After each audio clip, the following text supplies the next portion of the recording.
एक वृहद कार्य हेतु मुझे सब कुछ त्यागना पड़ रहा है न, क्योंकि इस संसार में तुम मेरे सबसे प्रिय हो। सर्वप्रथम मैं तुम्हें ही त्याग रहा हूँ। प्रभु, आपकी आज्ञा शिरोधारी है।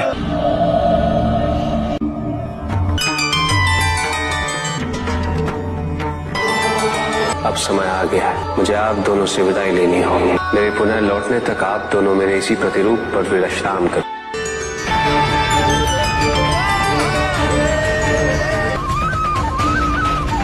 आपके वापस आने तक मैं इस स्थान पर आपकी प्रतीक्षा करूंगी। क्या कारण है स्वामी कि आपने अपनी हर प्रिय वस्तु और परिजनों का त्याग कर दिया है?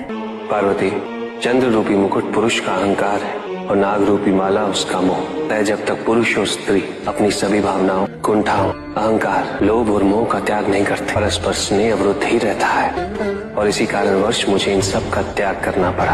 आपका कथन सर्वथा उचित है स्वामी। पुरुष और प्रकृति का मिलन नैसर्गिक अवस्था में ही होना चाहिए। अब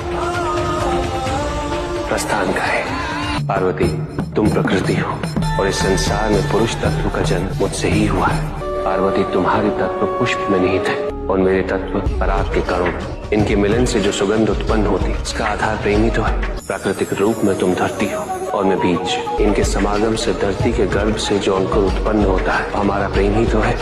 इसका तो ये अर्थ हुआ कि हम सदा एक दूसरे के पूरक रहे हैं। किसी न किसी रूप में हमारा प्रेम इस सृष्टि पर विद्यमान रहा है। हाँ पार्वती।